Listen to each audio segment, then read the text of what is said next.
सास बहू की आंखें सैजल कर देने वाली कहानी। बहू कहाँ मर गई? अंदर से आवाज। जिंदा हूँ माँ जी।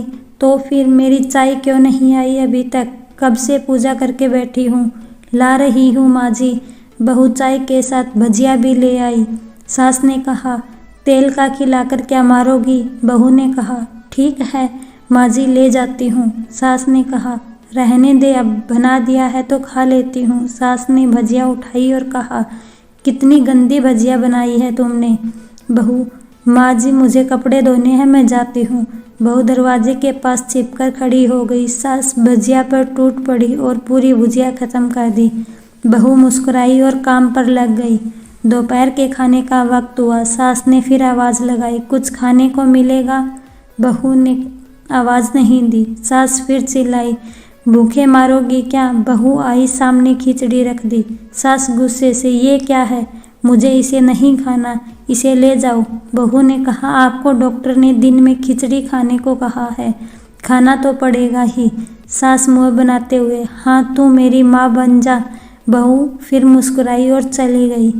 आज इनके घर पूजा थी। बहू सुबह 4 बजे से उठ गई। पहले स्नान किया, फिर फूल लाई, माला बनाई, रसोई साफ की, पकवान और भोज बनाया। सुबह के 10 बज गए। अब सास भी उठ चुकी थी। बहू अब पंडित जी के साथ भगवान के वस्त्र तैयार कर रही थी।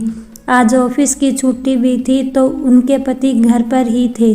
पूजा शुरू हुई। सास चिल्लाती, बहू ये नहीं वो नहीं। बहू दौड़ी दौड़ी आती और सब करती। अब दोपहर के 3 बज गए थे। आरती की तैयारी चल रही थी। पंडित जी ने सबको आरती के लिए बुलाया और सबके हाथों में थाली दी। जैसे ही बहू ने थाली पकड़ी, थाली हाथों से गिर पड़ी। शायद भोज बनाते हुए बहू के हाथों में तेल लगा था, जिसे वो पोंछना भूल गई थी।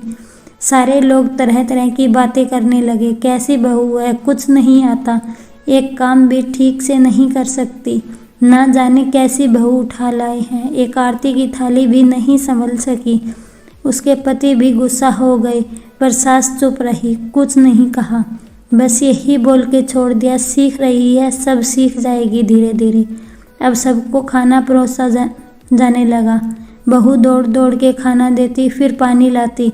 करीब 70 से 80 लोग हो गए थे। इधर 2 नौकर और बहू अकेली, फिर भी सारा काम बहुत ही अच्छे तरीके से करती। अब उसकी सास और कुछ आस पड़ोस के लोग खाने पर बैठे। बहू ने खाना परोसना शुरू किया, सबको खाना दे दिया। जैसे ही पहला निवाला सास ने खाया, तुमने नमक ठीक नहीं डाला क्या? एक काम ठीक से नहीं करती, पता नहीं मेरे बाद कैसे ये घर संभालेगी। आस पड़ोस वालों को तो जानते ही हो ना साहब, वो बस बहाना ढूंढते हैं नुक्से निकालने का। फिर वो सब शुरू हो गए, ऐसा खाना है, ऐसी बहू है, ये वो वगैरह वगैरह। दिन का खाना हो चुका था।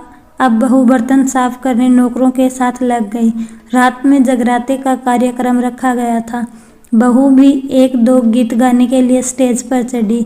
सास जोर से चिल्लाई, मेरी नाक मत कटा देना, गाना नहीं आता तो मत गा, वापस आ जा। बहू मुस्कुराई और गाने लगी। सबने उसके गाने की तारीफ की, पर सास मुँह फुलाते हुए बोली, इससे अच्छा तो मैं गाती थी जवानी में, तुझे तो कुछ नहीं आता। बहू मुस्कुराई और चली गई। अब रात का खाना खिलाया जा रहा था। उसके पति के ऑफिस के दोस्त साइड में ही ड्रिंक करने लगे। उसका पति चिल्लाता, थोड़ी बर्फ लाओ, तो सास चिल्लाती, यहाँ दाल नहीं है, फिर चिल्लाती, कोल्ड ड्रिंक नहीं है, पापड़ ले आओ। इधर उधर आखिर में उसके पति की शराब गिर पड़ी। उसके एक दोस्त से और बोतल टूट गई। पति गुस्से में 2 थप्पड़ अपनी पत्नी को लगाते हुए कहता है, जाहिल कहीं की, देखकर नहीं कर सकती, तुझे इतना भी नहीं आता। सारे लोग देखने लगे। उसकी पत्नी रोते हुए कमरे की तरफ दौड़ी। फिर उसके दोस्तों ने कहा, यार पूरा मूड खराब कर दिया, यहाँ नहीं बुलाया होता, हम कहीं और पार्टी कर लेते। कैसी अनपढ़ गंवार बीवी ला रखी है तूने, उसे तो मेहमानों की इज्जत और काम करने का तरीका तक नहीं आता। तुमने तो हमारी बेइज्जती कर दी। अब आसपास की औरतों को बहाना मिल गया। वो कहने लगी, देखो क्या कर दिया तुम्हारी बहू ने, कोई काम नहीं आता है। मैं तो कहती हूँ अपने बेटे की दूसरी शादी करा दो, छुटकारा पाओ इस गंवार से। सास उठी और अपने बेटे के पास जाकर उसे थप्पड़ मारा और कहा, अरे नालायक, तुमने मेरी बहू को मारा, तेरी हिम्मत कैसे हुई? तेरी टांगें तोड़ दूंगी। उसके बेटे के दोस्त कुछ कहने ही वाले थे कि उसकी माँ ने घूरते हुए कहा, चुप, बिल्कुल चुप। यहाँ दारू पीने आए हो, जबकि पता है आज पूजा है और तुम्हें पार्टी करनी है।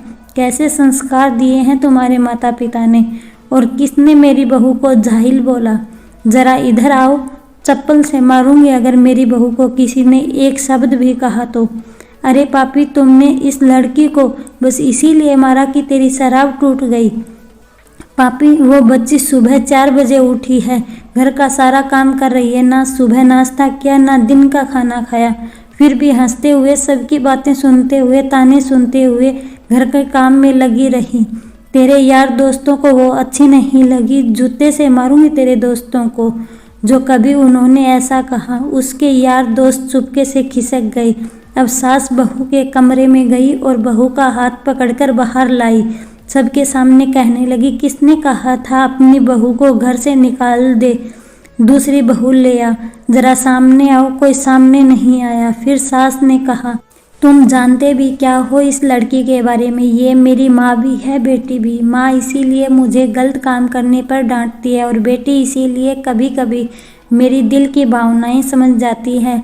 मेरी दिन रात सेवा करती है, मेरे 1000 ताने सुनती है, एक शब्द भी गलत नहीं कहती, ना सामने ना पीठ पीछे। और तुम कहते हो दूसरी बहू ले आऊं? याद है ना छुटकी की दादी, अपनी बहू की करतूत? सास ने गुस्से से पड़ोस की महिला को कहा, अभी पिछले हफ्ते ही तुम्हें मियाँ बीबी भूखे छोड़कर घूमने चले गए थे। मेरी इसी बहू ने 7 दिन तक तुम्हारे घर खाना पानी, यहाँ तक कि तुम्हारे पैर दबाने जाती थी, और तुम इसे जाहिल बोलती हो? जाहिल तो तुम सब हो जो कोयले और हीरे का फर्क नहीं जानते। अगर आइंदा मेरी बहू के बारे में किसी ने एक लफ्ज़ भी बोला तो मुझसे बुरा कोई नहीं होगा, क्योंकि ये मेरी बहू नहीं, बेटी है।